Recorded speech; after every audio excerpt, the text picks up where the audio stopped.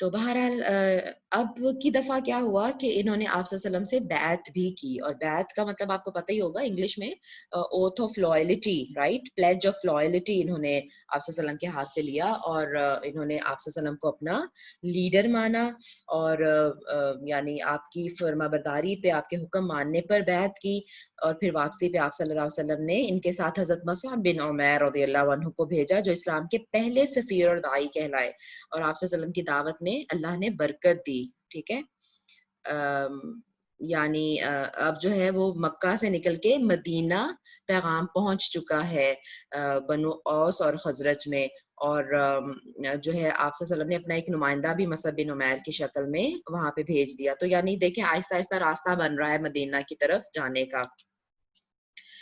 اگلے ٹاپک پہ چلتے ہیں۔ 13 نبوی میں یعنی اگلے سال، ٹھیک ہے، اگلا سال پھر جب حج کا ہی موقع آیا تو اب دیکھیں کتنے لوگ آئے، 75، 75۔ پہلے سال 6، اگلے سال 12، اور اس کے اگلے سال 75 جو ہے وہ مسلمان حج کی ادائیگی کے لیے مکہ آئے۔ ان میں 73 جو تھے وہ مرد تھے، 73 مرد اور 2 عورتیں تھیں، اور ذی الحجہ کی 12ویں رات اللہ کے رسول صلی اللہ علیہ وسلم سے اسی گھاٹی، یعنی وہ جو ایریا تھا عقبہ کا، وہاں پہ ملاقات کی، اور یہ لکھا ہوا ہے کہ بیعت عقبہ ثانیہ، سیکنڈ، ثانیہ مطلب سیکنڈ، یہ سیکنڈ بیعت تھی۔ اچھا یہاں پہ اب جو تھے آپ صلی اللہ علیہ وسلم کے چچا عباس رضی اللہ عنہ، اس وقت تک ابھی وہ اسلام قبول نہیں انہوں نے کیا تھا، حضرت عباس نے ابھی اسلام قبول نہیں کیا تھا۔ جب انہوں نے ملاقات کی، یہ جو 75 لوگ آئے تھے، انہوں نے آپ صلی اللہ علیہ وسلم کو مدینہ آنے کی دعوت دے ڈالی، ٹھیک ہے۔ انہوں نے آپ صلی اللہ علیہ وسلم کو دعوت دی کہ کیونکہ ان کو حالات پتہ تھے کہ مکہ میں آپ صلی اللہ علیہ وسلم کو کیسے پریشان کیا جاتا ہے اور مککنز کیسے ٹف ٹائم دے رہے ہیں، تو پھر انہوں نے آپ صلی اللہ علیہ وسلم کو دعوت دی کہ آپ ہمارے پاس آئیے، ہمارے پاس آ کے رہیے، اور ہم آپ کو اپنا سردار مانتے ہیں، اور ہم آپ کی اطاعت کریں گے، ہم آپ کی حفاظت کریں گے۔ تو آپ صلی اللہ علیہ وسلم کے جو چچا تھے حضرت عباس، انہوں نے ان کو ان کی ذمہ داری کے بارے میں اچھی طرح خبردار کیا کہ مطلب جو تم کام کرنے جا رہے ہو کہ تم نبی صلی اللہ علیہ وسلم کو اپنے پاس دعوت دے رہے ہو، تو یہ بہت اہم ذمہ داری ہے نا، یعنی تمہیں جو ہے وہ مکہ والوں کی مخالفت کا سامنا کرنا پڑ سکتا ہے۔ تو بہرحال انہوں نے بات کی آپ صلی اللہ علیہ وسلم کی طرف سے گارڈین کے طور پہ، دیکھیں مطلب پیار کرتے تھے آپ کے چچا عباس بھی جو تھے، بعد میں خیر انہوں نے اسلام قبول کر لیا، لیکن اس وقت تک یہ ان لوگوں میں سے تھے جو آپ یعنی اسلام تو انہوں نے قبول نہیں کیا، لیکن ایک منٹ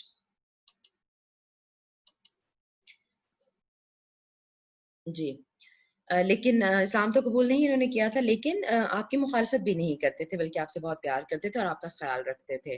تو بہرحال جو پھر وہ اس بیعت میں اس جو اوتھ لیا انہوں نے، اس میں کچھ ٹرمز تھیں، کچھ کنڈیشنز تھیں، وہ یہ تھیں کہ تنگی اور خوشحالی ہر حال میں رسول اللہ صلی اللہ علیہ وسلم کا ساتھ دیں گے، رائٹ۔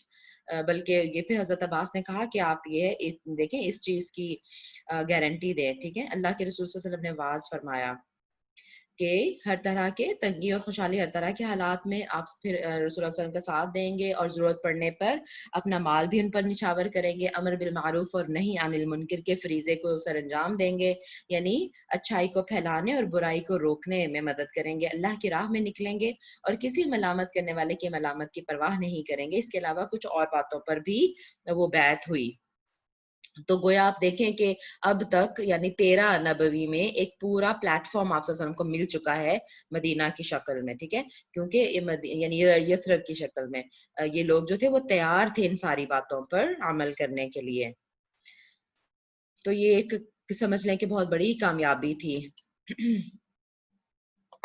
اچھا اب اس موقع پر یعنی 13 سن نبوی میں اللہ کے رسول صلی اللہ علیہ وسلم نے ایک اور بہترین حکمت عملی اپنائی کہ انہی میں سے یہ جو 75 لوگ آئے تھے، انہی میں سے 12 لوگوں کو نقیب مقرر کیا جو اپنی اپنی قوم کے ذمہ دار اور ان کی طرف سے جواب دہ ہوں گے، ٹھیک ہے۔ یعنی انہی میں سے آپ نے کہا کہ آپ جو ہے یہ اپنے سے یہ 12 لیڈرز ان کو مقرر کر دیے کہ یہ آپ کے لیڈر ہوں گے، اور آپ کو یعنی یعنی مکہ میں مدینہ میں بھی جا کے اور راستے میں بھی، ٹھیک ہے، جو کہ آپ ان کی اطاعت کریں گے تاکہ ان کے اندر ایک وہ ڈسپلن بھی پیدا ہو۔ کہ اب ظاہر ہے وہ ایک دعوت کا کام کرنے جا رہے ہیں وہاں پہ اور ایک کمیونٹی ڈیولپ ہونے جا رہی ہے، تو اس کے لیے آپ صلی اللہ علیہ وسلم نے 12 لوگوں کو مقرر کر دیا انہی میں سے. ٹھیک ہے، اب یہ میرا خیال ہے باقی تو یہ ہمارا 10واں ٹاپک ہی تھا. تو میں ان سلائڈس پہ یہاں پہ روک کے میں اپنی اگلی جو ہے وہ اگلے سبق کا ہم آغاز کرتے ہیں انشاءاللہ، جیسے میں نے آپ سے کہا تھا.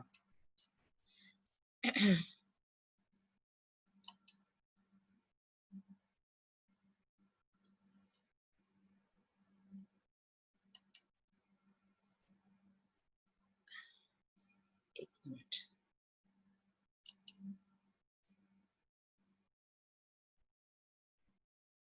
جی آپ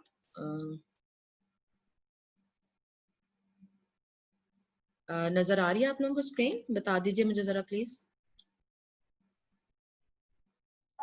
جی آ رہی ہے. ٹھیک ہے یہ نظر. ٹھیک ہے، تو سبق نمبر 10 کے موضوعات میں ہم جلدی سے انشاءاللہ داخل ہوتے ہیں. اور میں نے وہ شروع والی سلائڈ جو ہے نا وہ ذرا پھر سکپ کر دی ہیں، ٹھیک ہے، دعا وغیرہ والی. اللہ تعالیٰ بس ہم سب کی مدد فرمائے کہ ٹائم کی کمی کی وجہ. اس آج کے سبق میں بھی پھر وہی بات ہے کہ بلکہ لسٹ کی بھی ضرورت نہیں ہے، ڈائریکٹ ہم موضوعات میں داخل ہوتے ہیں. ٹھیک ہے.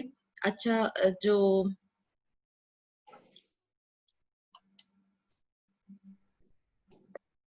واقعہ اسراء والمعراج جو آج کا پہلا ہمارا آج کا کیا بلکہ اگلا جو ہمارا پہلا موضوع ہے اگلے سبق کا، اس میں واقعہ اسراء اور معراج، اس کی ڈیٹ جو ہے نا وہ یعنی اس پہ اختلاف ہے کہ یہ کب کا واقعہ ہے. کچھ کا خیال ہے کہ ہجرت سے بس کچھ دیر پہلے کا ہے، کچھ کا خیال ہے کہ یہ 10 نبوی کا واقعہ ہے. بہرحال یہ واقعہ بھی پیش آیا.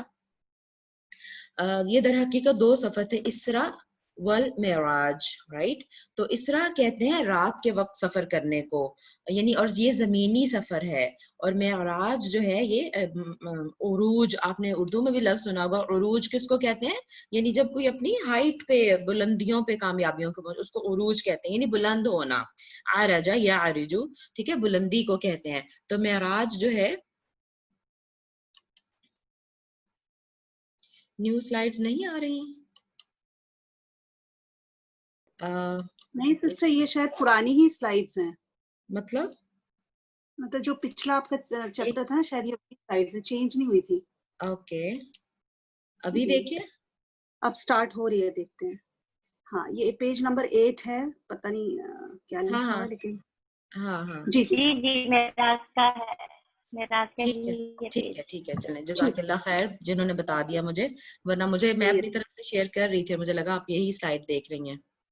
نہیں مجھے تو لگ رہا تھا کہ نہیں ہے، لیکن مجھے لگا جو لوگ اردو پڑھ رہے ہیں ان کو زیادہ اچھا، پتا ہوگا، تو مجھے تو ہاں لگا تھا صحیح. کہ چینج نہیں ہوئی ہے شاید. جی اوکے ٹھیک ہے، چلیں جزاک اللہ خیر.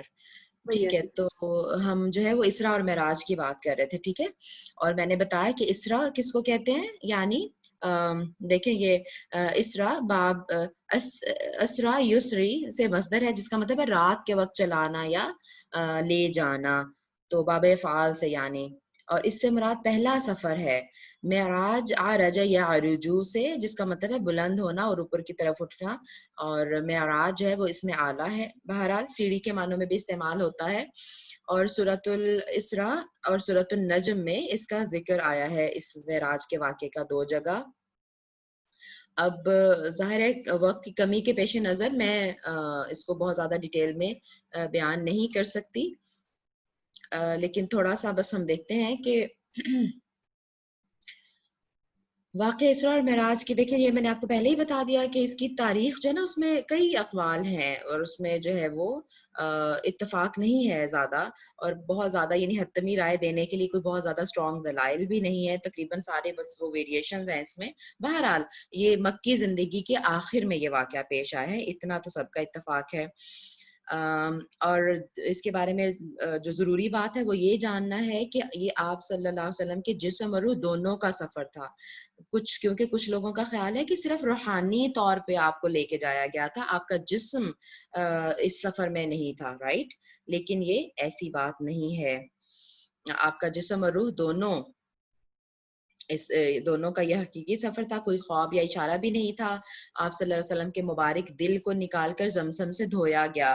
جب ہم آپ کے بچپن کا واقعہ پڑھ رہے تھے نا، تو وہاں پہ میں نے بتایا تھا کہ شق صدر 2 دفعہ ہوا. آپ صلی اللہ علیہ وسلم کا جو سینہ مبارک چاک کر کے دل نکال کے اس کو جو دھویا گیا، یہ 2 دفعہ واقعہ ہوا. ایک دفعہ کب ہوا؟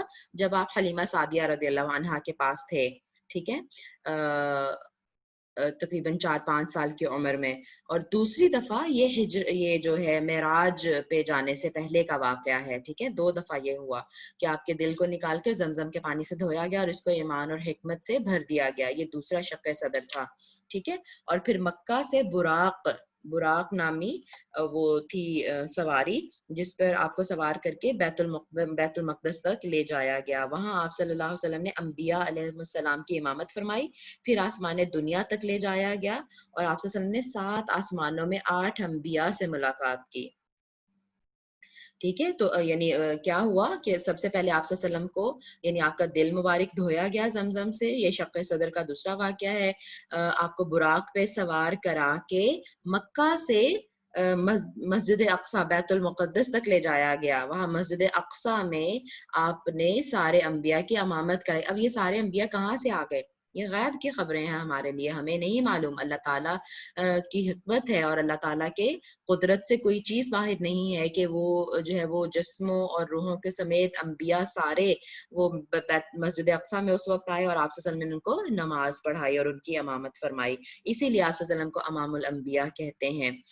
اور پھر اس واقعے کے بعد آپ صلی اللہ علیہ وسلم کو اوپر آسمانوں کی طرف لے جایا گیا. تو سب سے پہلے یعنی آسمان دنیا، رائٹ. تو اس میں پھر کہاں کہاں ایک ایک نبی سے ایک ایک کا اس پہ ملاقات ہوئی. جی، سب سے پہلے آسمان پر حضرت آدم علیہ السلام سے. دیکھیے انہوں نے ایک وہ اس کا کلیکٹیو نیم دیا ہوا ہے ایاہما، یعنی وہ نام یاد رکھنے کا کہ کس آسمان پر کس سے ملاقات ہوئی. تو سب سے پہلے آسمان پر حضرت آدم علیہ السلام سے ملاقات ہوئی. پھر دوسرے پر حضرت یحییٰ بن زکریا اور حضرت عیسیٰ بن مریم علیہ السلام سے ملاقات ہوئی. تیسرے آسمان پر حضرت یوسف سے. چوتھے پر حضرت ادریس سے. پھر حضرت ہارون سے. پھر حضرت موسیٰ سے چھٹے آسمان پر. اور 7ویں آسمان پر حضرت ابراہیم علیہ السلام سے ملاقات ہوئی آپ صلی اللہ علیہ وسلم کی. اور سلام گریٹنگز کا تبادلہ ہوا، رائٹ. اور یہ ایاہما انہوں نے ایک کلیکٹیو نیم اس کو دیا ہوا ہے، آپ دیکھ سکتے ہیں اسکرین پہ یاد رکھنے کے لیے. اچھا، اس کے بعد آپ صلی اللہ علیہ وسلم کو سدرۃ المنتہا اور بیت المعمور دکھایا گیا.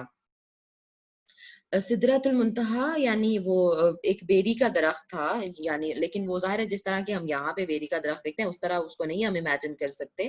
وہ 7ویں آسمان پہ بیری کا درخت، اور وہ اس کی یعنی خوبصورتی اور اس کا سائز وہ سب کچھ احادیث میں مینشنڈ ہے، وہ آپ کو دکھایا گیا. اور بیت المعمور جو ہے جہاں پہ کعبہ، دنیا میں کعبہ اللہ جو ہے اللہ کا گھر، بالکل اسی پوائنٹ پر اوپر آسمانوں پہ 7ویں آسمان پر ایک اور بیت اللہ ہے. یہاں دنیا کے جو بیت اللہ ہے وہاں پہ ہر وقت انسان طواف کرتے ہیں اللہ کے گھر کا، اور جو 7ویں آسمان پہ بیت المعمور ہے وہاں پہ ہر وقت فرشتے طواف کرتے ہیں اللہ کے اس گھر کا. ٹھیک ہے. اور اتنے فرشتے ہیں کہ جو ایک دفعہ طواف کر لیتا ہے اس کی قیامت تک دوسری دفعہ باری نہیں آتی. سبحان اللہ، فرشتوں کی تعداد ان لمیٹڈ ہے، ہمیں اس کا نہیں پتا. تو بہرحال یہ واقعات ہے. اس موقع پر اللہ تعالیٰ نے 50 نمازیں فرض کی جو کہ حضرت موسیٰ علیہ السلام کے کہنے پر آپ نے کم کروائیں. ٹھیک ہے. اس کی ڈیٹیل آتی ہے کہ حضرت موسیٰ نے کہا کہ آپ کی امت نہیں پڑھ پائے گی، 50 نمازیں بہت زیادہ ہوں گی، جائیے اپنے اللہ سے کہیے کہ وہ معاف کر دیں، کم کر دیں. پھر آپ گئے، پھر 5 نمازیں کم ہوئی، پھر گئے، پھر 5 نمازیں، کچھ کا ہے کہ 10 نمازیں کم ہوئی. لیکن وہ کرتے کرتے جب 5 بھی رہ گئی نا، تو پھر حضرت موسیٰ نے کہا کہ نہیں 5 نہیں پڑھ پائیں گے، آپ کم کروا کے لائیں. لیکن آپ صلی اللہ علیہ وسلم نے فرمایا کہ نہیں، بس اب مجھے شرم آتی ہے اپنے اللہ کے سامنے جاتے ہوئے، اب میں اور کم نہیں کرواؤں گا. تو اسی لیے جو ہے وہ پڑھیں گے ہم 5 انشاءاللہ. جو 5 ریگولر پڑھتا ہے نا اس کو انشاءاللہ وہ پوری 50 پڑھنے کا ثواب ملے گا انشاءاللہ. ویسے بھی دیکھیں وہ قرآن کا ہے نا کہ ہر نیکی کا 10 گنا زیادہ اللہ تعالیٰ نے ثواب دینا ہی دینا ہے. سبحان اللہ، اللہ نے وعدہ کیا ہوا. تو 5 into 10 ویسے بھی 50 کا انشاءاللہ ریوارڈ ملے گا جو ہر دن 5 نمازیں پڑھتے ہیں.